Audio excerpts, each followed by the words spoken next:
Welcome to the Fifth Circuit. We have 3 arguments set for today.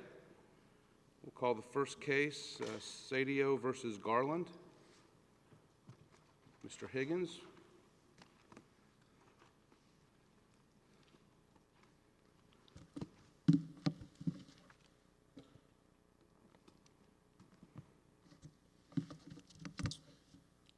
Thank you very much, Your Honor, and may it please the Court. Matthew Higgins for Petitioner Guillen Cedio. Jose Guillen Cedio received multiple targeted direct death threats from a murderous organization that showed itself to be inclined to carry out those threats, and he was beaten twice, the second time so badly that he had to stay home for a month recovering. That harm, taken together, amounts to persecution, not mere harassment.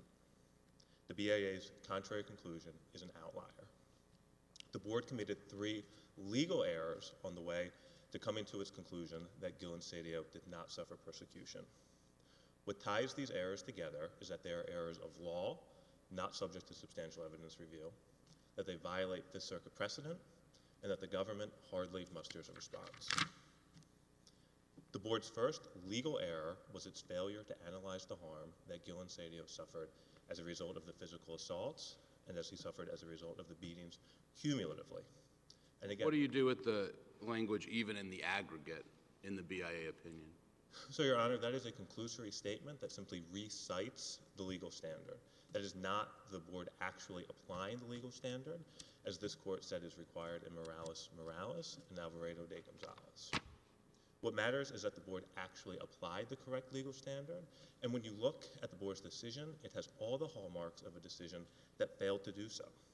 The Board first analyzed and characterized the death threats as though the physical assaults did not exist, and then it analyzed the physical assaults as though the death threats did not exist. And then the case law that the Board cited to underscores its segmented analysis. For the death threats, it cited to no case law, but for the physical assaults, it cited just to 3 cases, none of which involved physical assaults with accompanying death threats.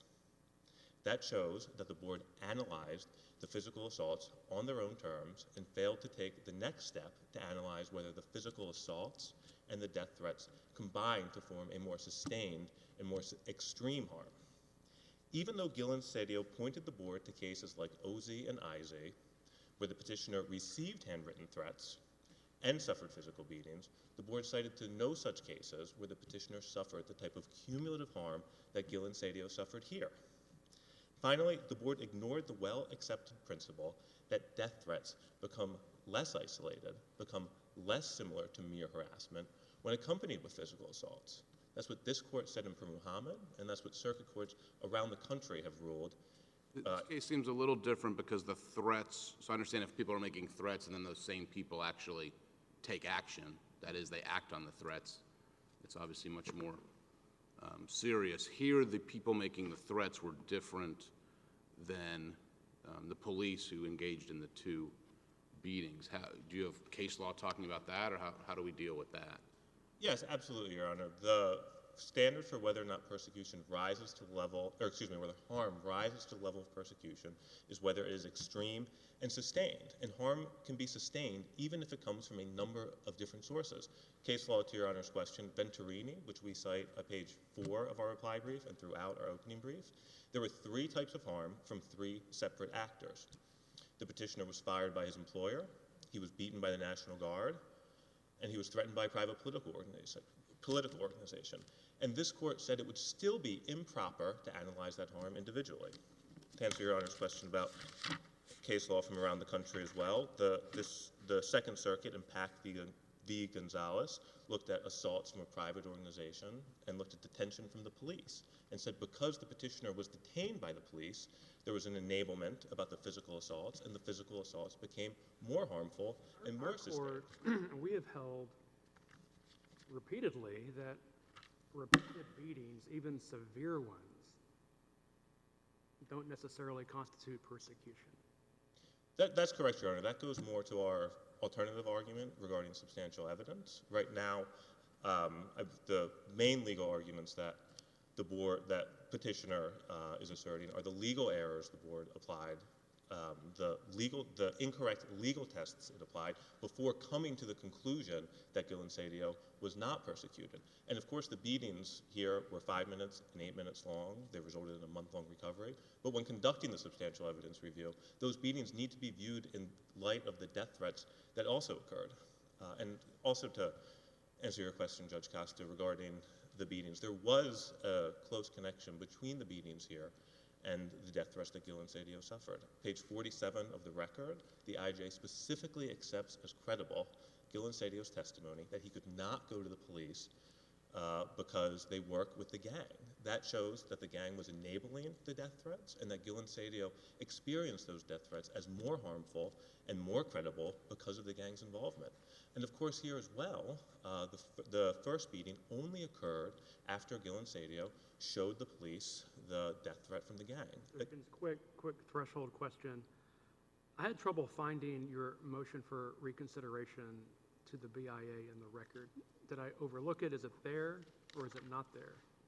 No, there was no motion to reconsideration filed in this case, and of course a motion to reconsideration was not required. Motions to reconsideration before the board are only required when the board's decision creates a new issue, and there was no new issue created in this case. For this specific argument, I'm happy to talk about our second and third legal errors as well.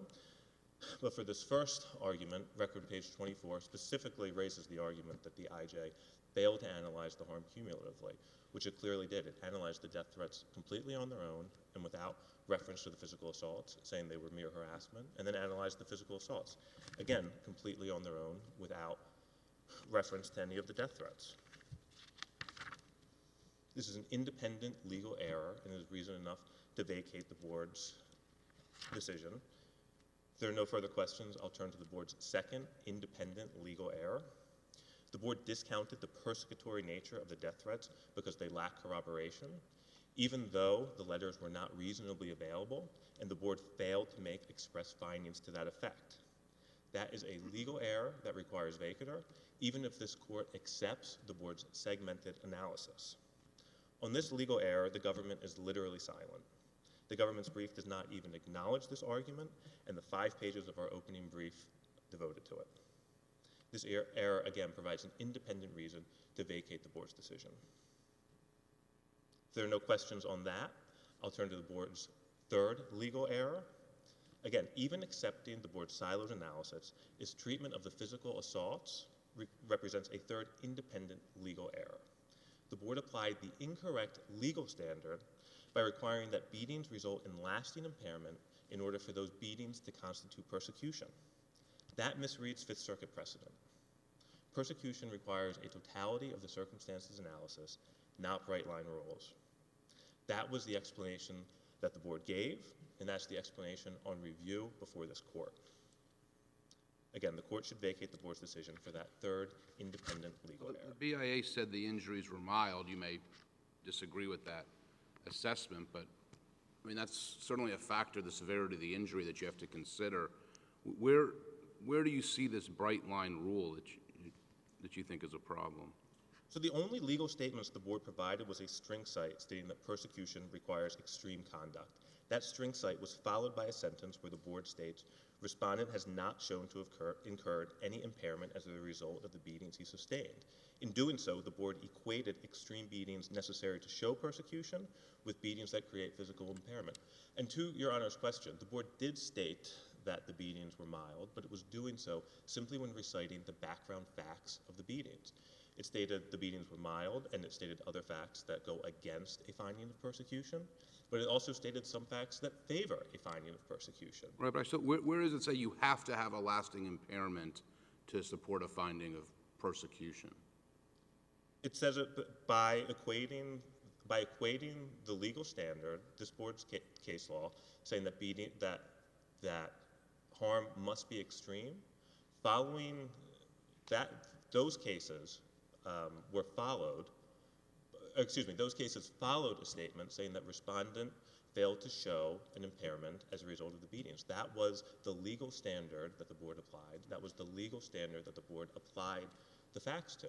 And again, when the board was stating that the beatings were mild, it was simply reciting the background facts. Some of those facts favored persecution, some went against persecution, and some were simply neutral, such as Guillen Cedio was leaving a party shortly before the second beating, and the police officers were in a cop car shortly before the second beating.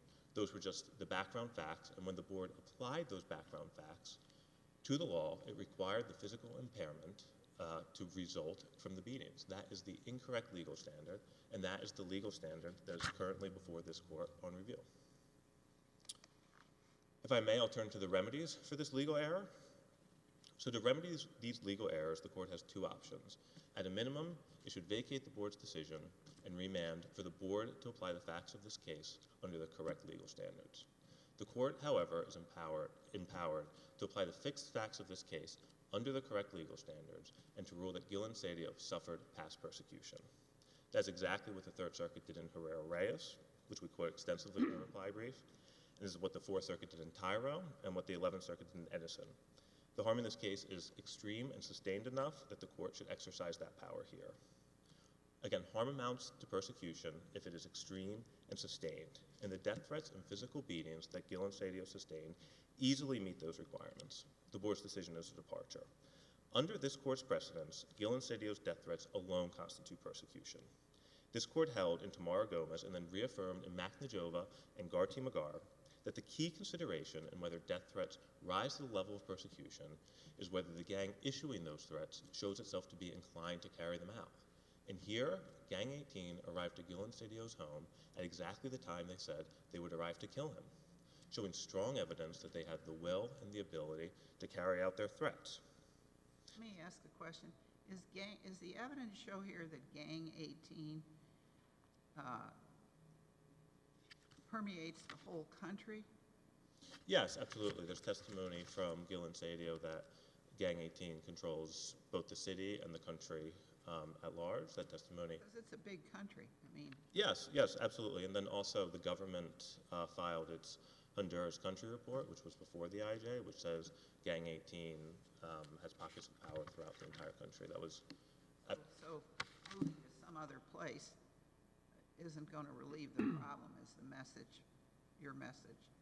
Yes, moving to some other place won't relieve the problem, and our request to the court is to remand to the board for the government to meet its burden to show that Guillen Cedio cannot safely relocate. Okay. And again, going back to the remedies here, the threats were also specific and targeted. They were imminent, and finally, Guillen Cedio fled right when Gang 18 said he had 24 hours to leave the country or to face death. That sets this case apart from Garti Magar, from Maknajova, from Gennady, which the 28J letter was filed in, where there was no persecution because the applicants did not immediately flee upon receiving the death threat. And the government, like the board, does not truly grapple with the facts that make these letters truly persecutory. And although these threats alone will constitute persecution, the fact that the beatings also occurred make the BIA's decision even more of an outlier. Again, this court recognized in Per Muhammad that when death threats are accompanied by physical beatings, they become more persecutory. Again, so taken together, Guillen Cedio's harm amounts to persecution. This court should issue that ruling, remand to the board for the board to apply the test of whether or not the government has met its burden to show that Guillen Cedio cannot safely relocate in Honduras. And if I may, I'll conclude with our alternative substantial evidence challenge. I do want to emphasize that for the court to even consider this argument, it must first rule that the board applied the correct legal test 3 times over. But if the board does consider this argument, it should reverse for the 2 reasons outlined in our brief. The board ignored and mischaracterized Guillen Cedio's key evidence. It mischaracterized Guillen Cedio's second beating as minor, even though he was at home for a month recovering.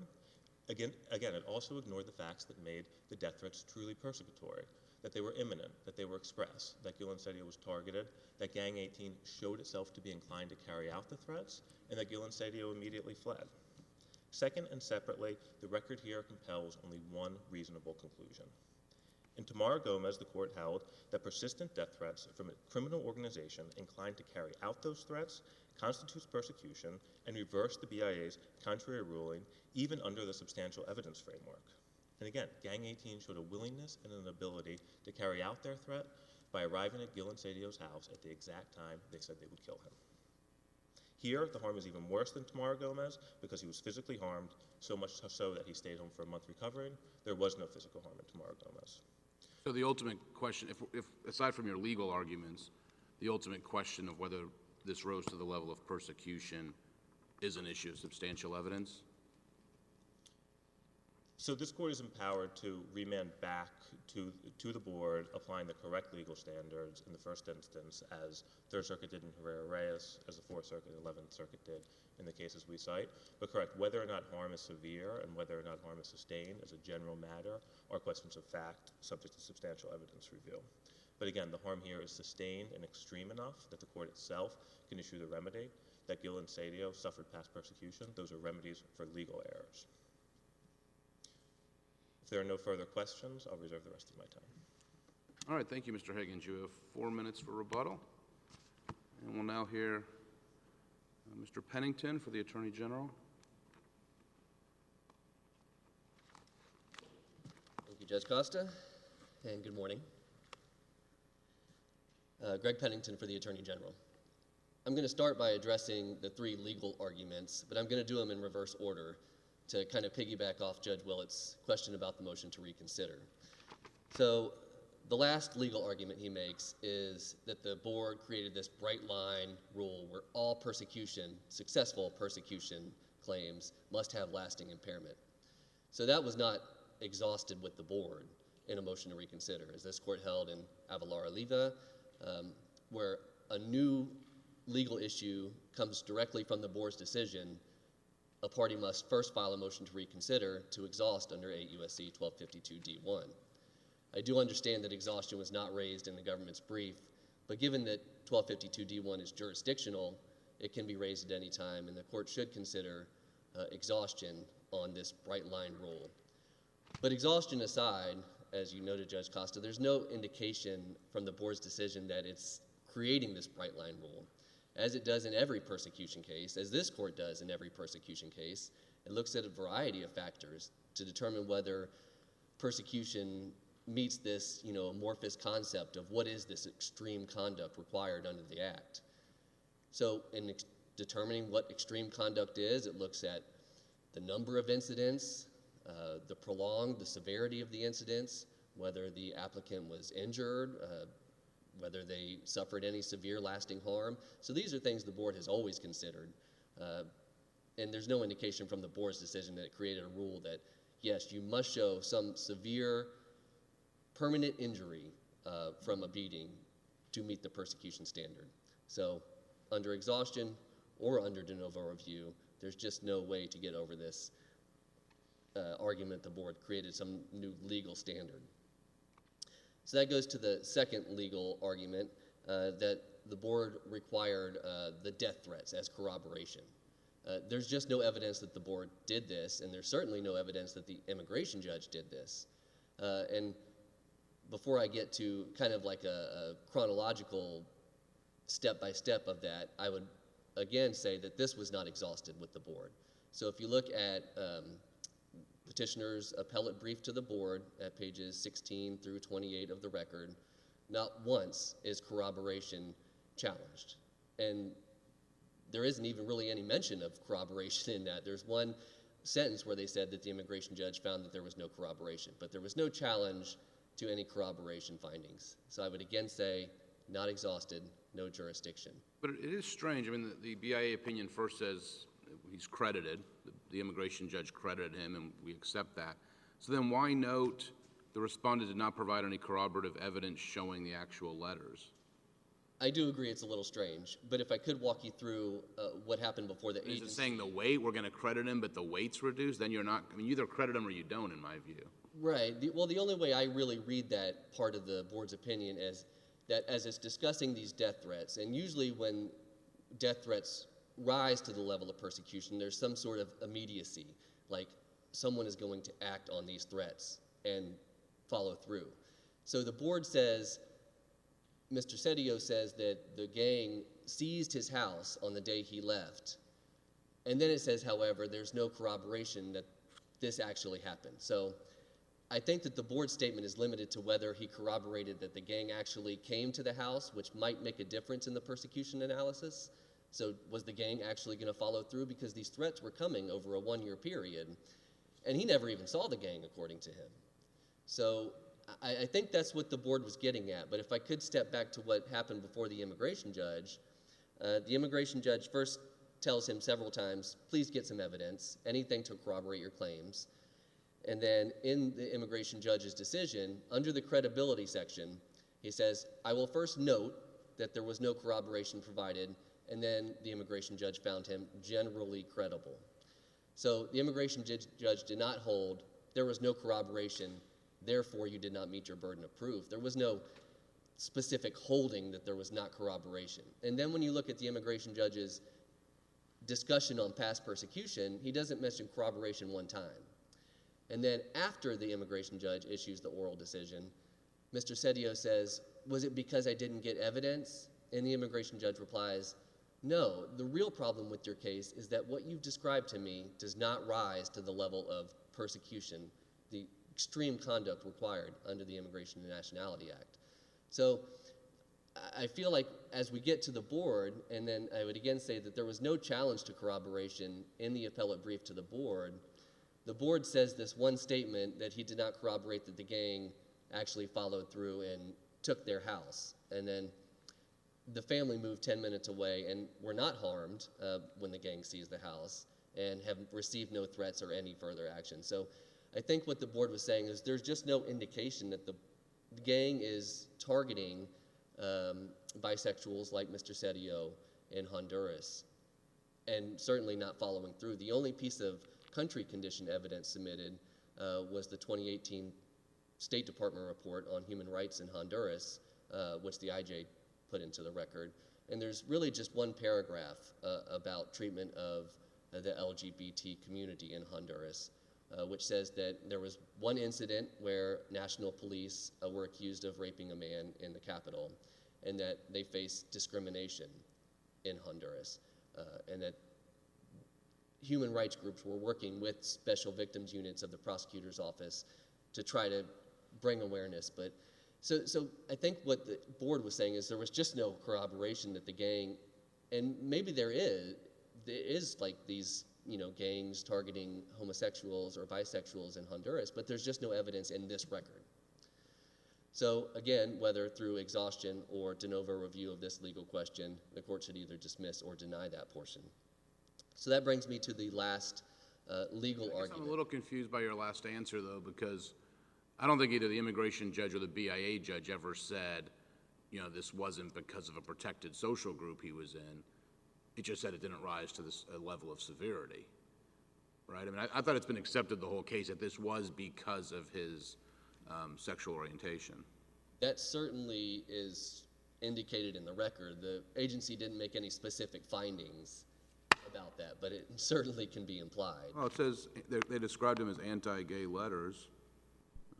Anyway. Right, no, and I agree that that's pretty much the only conclusion that can be gleaned from this record, but the agency didn't make any actual findings on that. They only denied the application on the past persecution, whether the harm rises to the level of past persecution. And I guess my point was, I think what the board was saying is that the threats did not rise to the level of persecution because Mr. Cedio never actually encountered the gangs. There was no indication that they were going to follow through on these threats. He was actually only harmed by the police, which I'll get to in just a second, and that they threw in this last sentence, which I agree is a little strange, that he didn't provide any corroborative evidence that the gang took the house. So the last legal argument is that the board did not consider this in the aggregate, and I would just point to the court's decision in Edward where this same argument was made, and the court held that there's just no indication that the board or the immigration judge here just looked at one incident and said, no persecution, looked at the next incident, no persecution. The immigration judge says, individually or cumulatively, I quote at 303 and 304, and then the board saying, in reviewing the IJ's decision, says, even in the aggregate, these incidents do not rise to the level of persecution.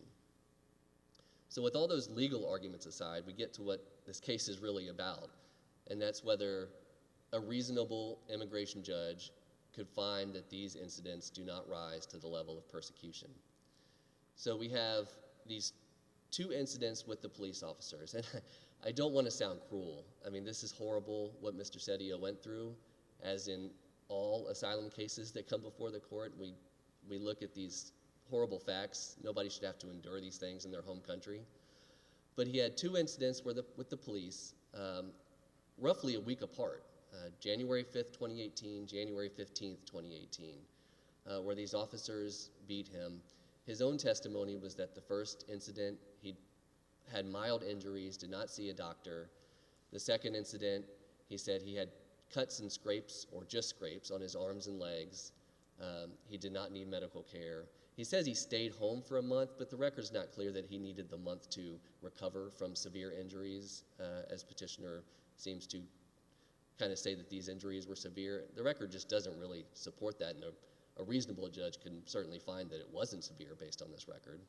So you have those two incidents, and then he lives in Honduras for a year with no incidents from the police. So looking at that, does a person really constitute putting forth a persecution claim when they have two incidents and then are able to live safely without any interference from the police for the next year? And even Mr. Sadio, during his testimony to the immigration judge, when the judge asked him, "Why did you leave Honduras?"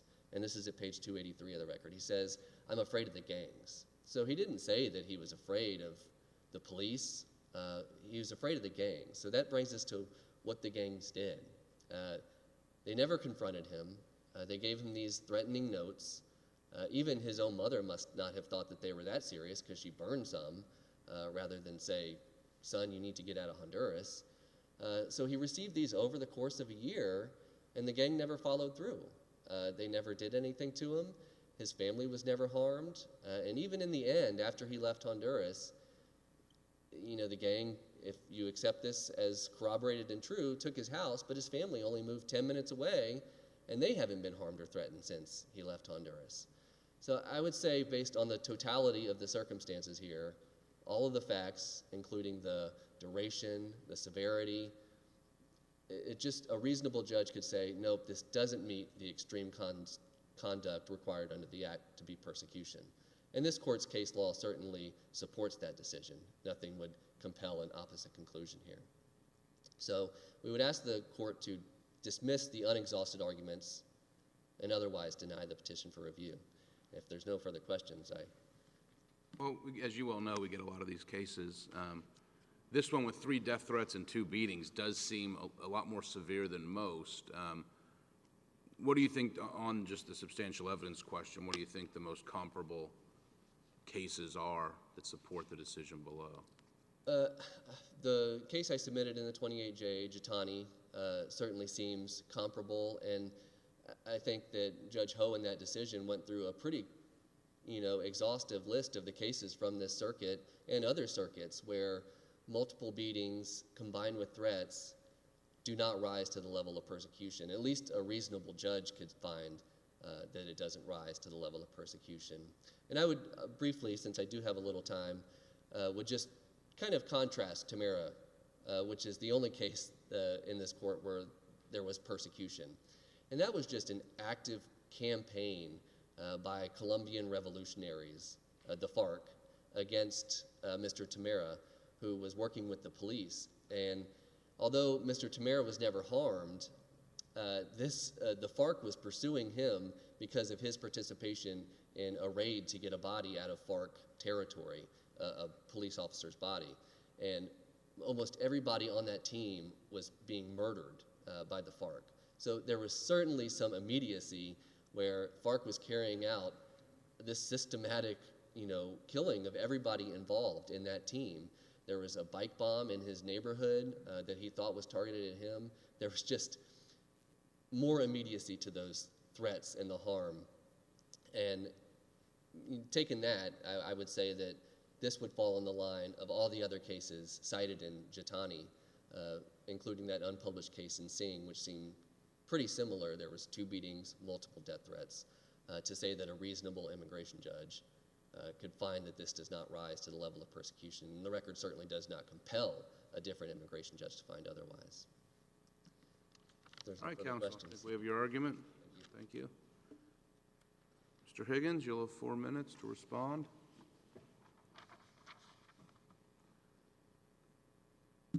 If you can address at some point, you don't have to start with it if it doesn't work with your plan, but if you can address the exhaustion point.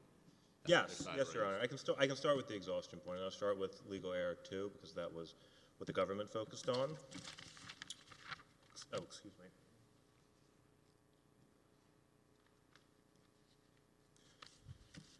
So here both the IJ and the BIA did diminish the values of the letters for lack of corroboration, and Guillen Cedio specifically brought that argument directly to the BIA. So the IJ stated, and this is at page 47 of the record, respondent states that he didn't provide any corroborative evidence because his letters were left in the house that was seized by Gang 18. Then he states, and this is connected, that respondent describes 2 instances of physical mistreatment and verbal threats in his testimony.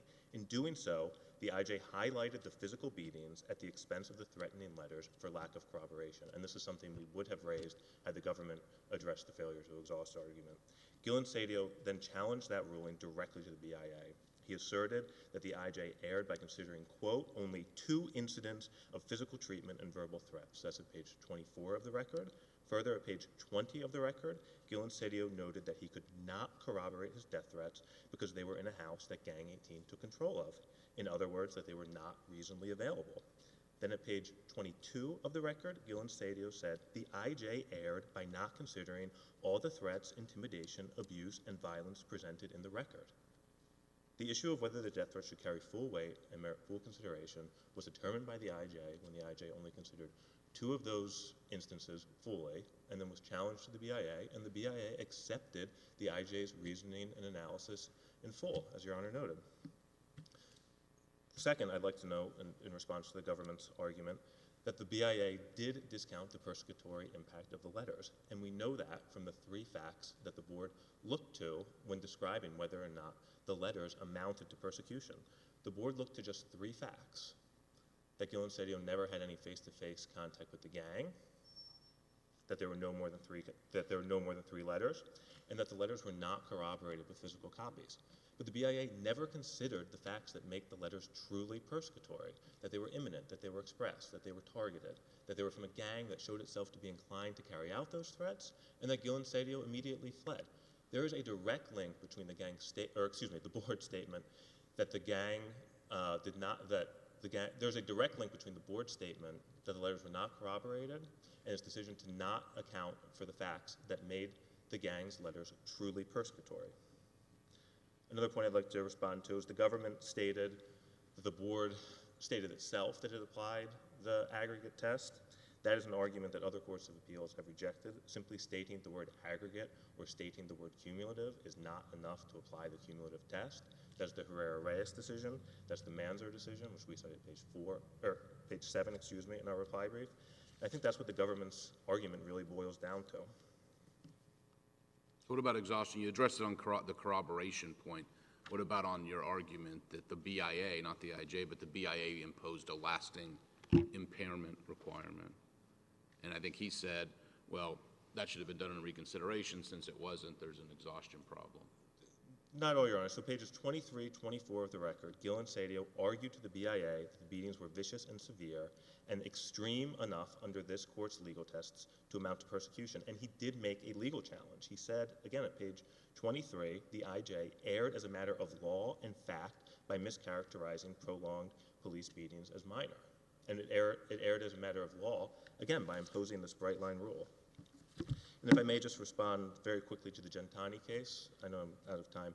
Go ahead. But there are 3 factors that make this case different from any other case that the government has pointed to. Guillen Cedio fled immediately after receiving the death threats. The death threats were shown to be credible because the gang showed itself to be inclined to carry out those threats, and they were accompanied by physical abuse. There is no case that has similar facts. On your first point, maybe I'm a little confused on the timeline. When I thought at least some of the letters were well before he fled. Yes. Tell me what the timing was again.